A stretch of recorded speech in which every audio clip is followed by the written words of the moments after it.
Techies, and welcome to your Stage Setup 101 instructional video. Follow me, I'd like to show you a couple things around here.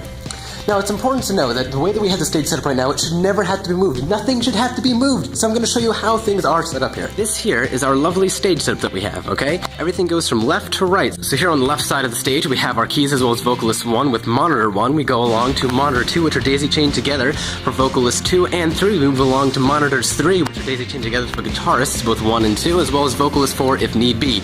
Now, dead in the center in the back of the stage, we have the drum kit, which has over here monitor 4. As long as things are set up like this, everything should be nice and snazzy. Nothing should have to be changed. Now come along, I'll teach you a little bit more here, right back here. Back here we have the back panel where we have everything plugged in. So again, we have the keys on channel 7. We have guitars 1 and 2 set on 9 and 10. We have everything nice and neat tied together. All of the cables go down here and are away from everything else because of the risers, so that no one has to trip on anything at all. Now up here on the front panel, we also have our monitors 1 and 2 plugged in, monitors plugged in the back. Monitor 2 again is to the monitors right here, daisy chained together. We have our vocalist mic 1 and 2 and also 3 plugged in. Let's go along all the way down here along the back side where we have all of our microphones plugged into, yeah. So let's just take another moment to review, alright, shall we? Keys. Plugged into auxiliary cable mono left. To the input channel DI box, not the through, but the input channel. To the XLR output, which follows us along. To the XLR channel 7. The keys also utilize monitor 1, which is plugged in here with a speak-on or monitor cable. The monitor cable runs beneath the drum riser all the way to the piano riser, again beneath the riser, where it is plugged into the monitor input, again for monitor 1. The keyboardist also utilizes vocal 1, which runs from the back of the microphone, which has the female end of the XLR cable plugged into the back of the microphone. The XLR cable then runs down and along the stairs here to the stage, into this front panel again, and which is it? You guessed it, to mic 1. Moving along the stage, we go from the keyboardist to the vocalist, which we have vocalist 2 and vocalist 3, which are plugged into the XLR cables again down the stage, down the poles along the end of the stage, into this panel here where we have microphone 2, as well as beneath microphone 1, microphone 3. The vocalists share a monitor mix, which is daisy chained together, monitors 3 and 2. Again, moving from left to right, 2 and 3, which are plugged together daisy chained to the speak-on cable, which runs to the other monitor, again, monitor 2, and the other speak-on cable, which runs all the way back here, again to the panel on stage, in monitor 2. Remember, monitor 1 is to monitor 1 at the keyboard, but that is already plugged into the back cable, that is already plugged into the back panel at the back of the stage, again at monitor 1.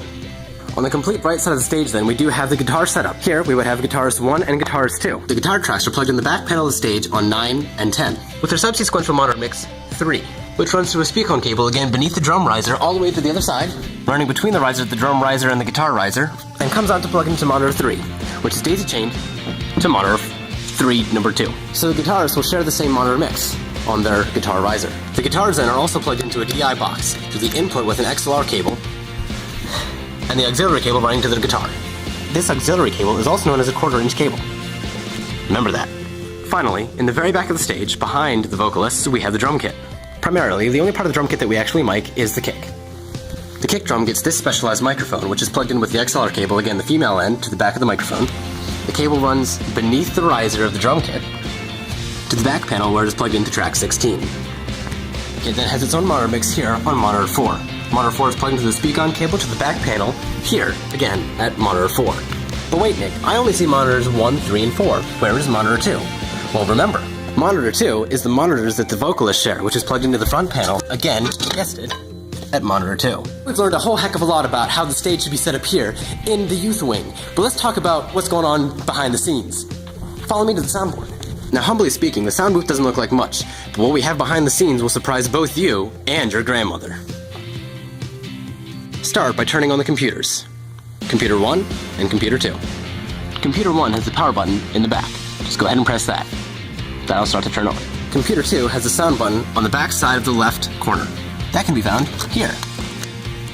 Don't worry about logging in. Your tech lead will have the password. Wait for them. Now to turn on the system, you go in sequential order, starting with the power switch here. That'll start the soundboard as well as the light system. Once that is booted up, you move along to the amp system. Start at the top here on the right power switch. That'll begin things. Then you move down in, again, sequential order, starting here and moving down along the line.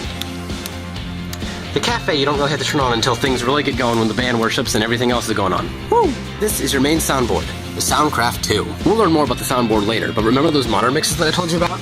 we have 4. They can be found here. Auxiliary 1, 2, 3, and 4. And they can be adjusted on different tracks with the green knobs here. But we'll learn more about that later. And maybe even in person. Now when it comes to turning off the system after the worship has ended and the sermon is over, make sure that you do everything in the opposite order from which you began. So you go to the bottom of the amp rack and turn everything off one at a time, moving slowly up the system. Get to the main power, again turn that off. Moving over to the lights, make sure that everything is down and zeroed out, including the masters. Once that has been done, you can go over here to the main power switch, which will again turn off your soundboard and the lights. Make sure you shut down the system. And don't forget to turn off those computers. After all, we're counting on you. Well, thank you again for watching. This has been your instructional video on stage setup here at the Youth Wing. I am your host, Long John Silver, no relation, and I will see you next time here on the board. Well, thank you again for watching. This has been your Stage Setup 101 instructional video, and I've been your host, Nick. I will see you next time, maybe in person, and we'll learn more about that soundboard back there. See ya. Thanks again for watching this instructional video, and I will see you next time in person here at the Youth Wing. Till next time.